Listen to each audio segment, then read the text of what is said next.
सदगुरु कबीर साहिब का वचन है, जीवन जोवन राजमद अविचल रहा न कोय। जा दिन जाय सत्संग में जीवन का फल है। साहिब कहते हैं जीवन जोवन राजमद, जो जीवन मिला है, अच्छा मनुष्य का शरीर मिला है, इसमें भजन करना चाहिए, गुरु का संगत करनी चाहिए, जीवन को परमार्थ में लगाना चाहिए, कल्याण में लगाना चाहिए, समाज की सेवा में लगाना चाहिए। किंतु मनुष्य ऐसा नहीं करते, राज मद में भूल जाता है। राज मद का मतलब होता है धन का अभिमान, पद का अभिमान, ज्ञान का अभिमान, घमंड। इसलिए कबीर साहब कहते हैं फकीरी में जीवन गुजारा करो, धन कमाओ, किंतु मन को फकीरी में लगाओ। जो सुख पाओ राम भजन में, सो सुख नाही अमीरे। कबीर साहब कहते जो आत्म कल्याण में सुख है वो और कहीं नहीं। इसलिए का जीवन, जो जीवन मिला है वो भी नहीं रहेगा।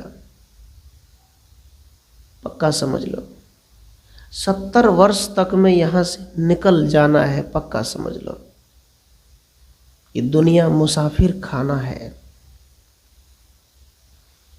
आप स्टेशन पर चले जाइए, वहां सब डरे डरे रहते हैं, कोई किसी का सामान न चुरा ले, किसी को मार न दे, किसी का जेब न कट जाए।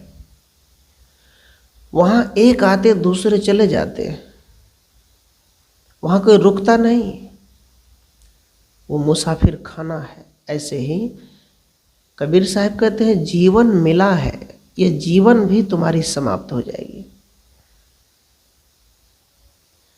इस मनुष्य शरीर में रह करके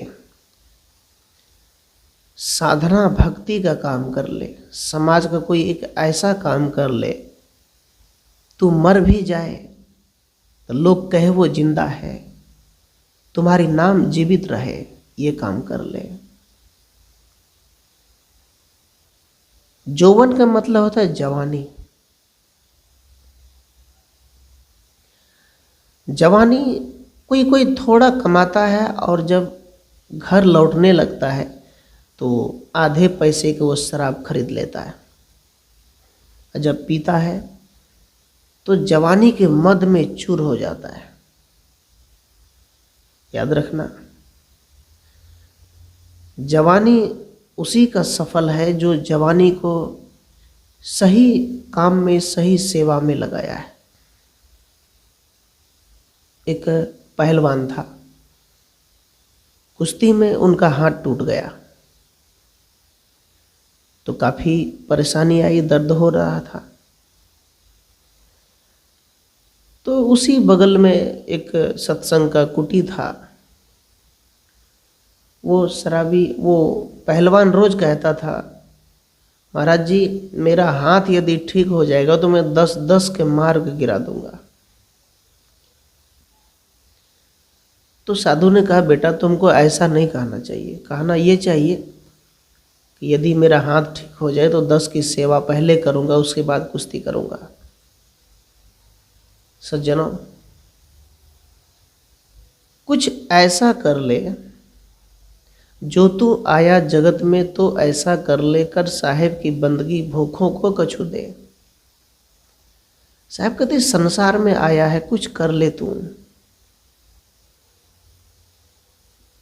ऐसा मतलब अच्छा कर ले, कुछ ऐसा कर, ऐसा मतलब कुछ अच्छा कर ले, कुछ पुण्य का काम कर ले, कुछ सेवा का काम कर ले, परोपकार कर ले, दूसरे को उपकार कर दे, कर साहेब की बंदगी। सब घट मेरो साइया सुनी सेज न कोई। साहेब के बंदगी का मतलब है सब घट मेरो साइया।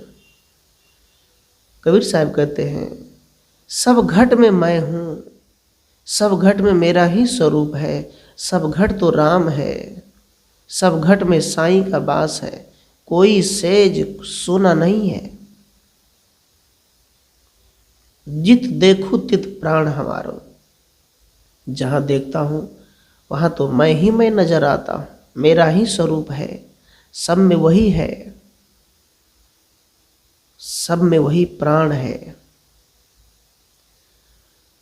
तो कबीर देव कहते कर साहेब की बंदगी, भूखे को कछु दे, सबका नमस्कार कर ले, सबसे प्रेम कर ले, और भूखे व्यक्ति को कुछ दे दे, कुछ अन्न दे दे, कुछ सहयोग कर दे, कुछ ज्ञान की बात सुना दे। कबीर साहब कहते हैं कबीरा हम पैदा हुए जग हंसे हमरे। साहब कहते देखो जब मैं पैदा हुआ था तो सब हंस रहे थे और मैं रो रहा था, लेकिन ऐसी करनी कर चलो हम हंसे जग रोए। कहते हैं कुछ ऐसा कर ले कि तुम्हारे जाने के बाद लोग रोए और तुम हंसो। कैसे? ऐसी करनी, पुत्र को बचपन से ऐसा ज्ञान दो ताकि जवान बुढ़ापे में आपको रुलाए ना। हर पिता को ऐसा कर्म करना चाहिए, ऐसा घर का माहौल बनाना चाहिए ताकि उसके पुत्र को ऐसा ज्ञान हो कि आपको बुढ़ापे में सेवा कर सके। याद रखना, हंसना और रोना, आदमी जब दुखी होता है तो रोता है, और आदमी मरते समय भी रोता है। उस समय इसलिए रोता है या तो छूट रहा है या तो जितना किए वो सब बेकार था, अपना आत्म कल्याण तो किया ही नहीं, इसलिए वो रोता है। धन तो जमा किए, अंतिम में छोड़ना पड़ गया। जितना ही कमा लो, अपने आंगन के चौखट से एक दिन उठना पड़ेगा, जाना पड़ेगा। जिंदगी ये किराए का घर है, एक न एक दिन बदलना पड़ेगा। मौत जब तुमको आवाज देगी, घर से बाहर निकलना पड़ेगा। यदि आप किराए पे मकान लेते हैं, यदि कहें कि खाली कर दो तो खाली करते हैं। ऐसे ही तुम्हारी आयु अवधि जब पूरा हो जाएगी, यमराज के जब बुलावा आ जाए, ये जीवन, ये मृत्यु जब इस शरीर में आकर गोली बंदूक चलाने लग जाएगा, आयु सेना जब आ जाएगा, तो जब आवाज देगा तो जाना ही पड़ेगा, निकलना ही पड़ेगा। इसलिए एक आदमी बड़ा घमंडी था, गांव में सबसे बड़ा अभिमानी, लड़ाकू। जब देखो मारने की बात करे, काटने की बात करे। मेरे पास 50 बीघा है, तुम क्या हो मेरे सामने, तुम्हें तो मैं मसल के रख दूंगा। ऐसा आदमी था। एक दिन वो आदमी गांव से जा रहा था एक शमशान घाट के रास्ते से।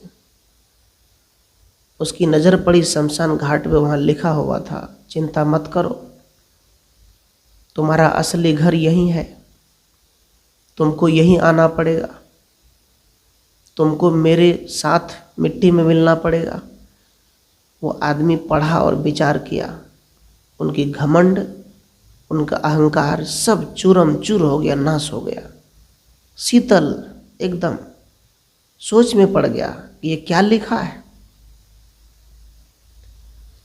शमशान घाट एक ऐसी किताब है कि आदमी एक बार दर्शन कर ले तो वो अपने आप को तुरंत जान लेता है कि मैं तो दुनिया का नहीं हूँ, मुझे तो जाना है इसके साथ।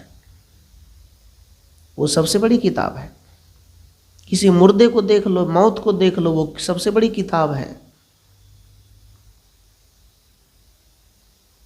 लेकिन तत्क्षण उस किताब को देखते हैं, उसके बाद फिर भूल जाते हैं। सज्जनों, यदि आप अपने मन को शांत करना चाहते हो तो शमशान घाट की यात्रा करो। पता चल जाएगा कि एक मुट्ठी राख होने के लिए ही आज घर घर में, समाज में कलेश हो रहा है। थोड़े थोड़े के लिए लड़ाई हो रही, थोड़ी थोड़ी जमीन के लिए। 2 गज कफन का टुकड़ा, तेरा लिवाज होगा। याद किया? सज्जनों, कबीर साहब कहते हैं, काला सर्प शरीर में खाइन सब जग झार, बिरले ते जन बाँची है राम ही भजे विचार। साहब कहते हैं तुम्हारे अंदर काला सर्प है और तुम्हें अंदर ही अंदर खोखला कर रहा है, और इससे बचेगा कौन? कहा बिरला वो आदमी है जो राम का भजन करता है। विचार, राम ही भजे विचार। राम भजन नहीं, वो अयोध्या की राम अयोध्या चले जो थोड़ा प्रसाद चढ़ा दो, दर्शन कर लो। साहब यहाँ कहते हैं राम ही भजे विचार, जो विचार पूर्वक चलता है, विचार पूर्वक जीता है, विचार पूर्वक बोलता है, विचार पूर्वक खाता है, विचार पूर्वक समाज में जीता है, उठता बैठता है, वही तो विचार है, वही तो भजन है। और कौन सा भजन? सज्जनों, ये भजन करो, ये विचार करो, तब जीवन में आनंद आएगा। तो कबीर साहब कहते हैं तुम्हारे जीवन का फल बड़ा मकान बना लेना, बड़ी जमीन ले लेना, बड़ी बड़ी पद पर बैठ जाना, जीवन का उद्देश्य ये नहीं है। जीवन का फल है जिस दिन आप सत्संग में गए, वो है। अब ऐसा नहीं कि जो नौकरी करता है, जो ड्यूटी में रहता है, वो हमेशा सत्संग में बैठा रहे। नहीं, वो भी तो समाज की सेवा है। बैठे हैं, काम कर रहे हैं, जनता की सेवा कर रहे हैं। उसी काम को करते करते अपने मन को पवित्र रखो, परमात्मा में लीन रहो, सत्संगत करो, गुरु का स्मरण करो। वही मुक्ति है आपकी, शांति धारण करो, प्राप्त करो। तो कबीर देव कहा तुम्हारा फल है सत्संग में जाना, पूजा पाठ करना तुम्हारे जीवन का उद्देश्य नहीं है। तुम्हारे जीवन का उद्देश्य है अच्छे संगत में हमेशा रहना। चोर को भी फल मिलता है। चोर चोरी करने जाता है, उसको भी उसका परिणाम मिलता है। एक बार एक साधु चले जा रहे थे, 3-4 चोर एक पुला पर बैठा हुआ था। चोर ने साधु को घेर लिया, कहा बाबा जी आप एक प्रश्न का उत्तर दीजिए तो मैं जाने दूंगा, लेकिन सच बोलना है, झूठ नहीं बोलना है। कहा ठीक है बेटा पूछो। कई बात बताइए, आप तो साधु हैं, चोरी करना पाप है या पुण्य है? अर्थात चोरी करना गलत है कि अच्छा है? साधु सोचा ये 4 हम अकेले हैं, कहीं हमें को न पीट दे। साधु ने झूठ भी नहीं बोला, कहा बेटा देखो चोरी करना बहुत अच्छी बात है, चोरी करोगे पैसे लाओगे तो धन बढ़ेगा, परिवार में सबको पैसा मिलेगा। गाड़ी खरीदोगे, घर बनाओगे। इसलिए चोरी करना मेरे हिसाब से बहुत अच्छा है, लेकिन कब तक? जब तक तुम पकड़े ना जाओ। जब पकड़े जाओगे उसके बाद मुझे पता नहीं कि बेटा क्या होगा तुम्हारा। चोर समझ गया कि साधु झूठ नहीं बोल रहा है, सच बोल रहा है, तो फल तो उसको भी मिलता है। यहां कबीर साहब कहते हैं असली संगत करो, असली सत्संग करो, असली गुरु के पास बैठो, गुरु मंत्र का जाप करो, वो तुम्हारे जीवन का असली फल होगा। वो तुम खेत में भी कर सकते हो, दुकान पर भी कर सकते हो, ड्यूटी में भी कर सकते हो, काम करते भी कर सकते हो। ये काम करो। बोलो सद्गुरुदेव भगवान की जय। गुरु भगवान की जयकार करो। गुरु ही भगवान होते, दूसरा कोई नहीं होता। गुरु ही तुम्हारे स्वरूप को दर्शन कराता है।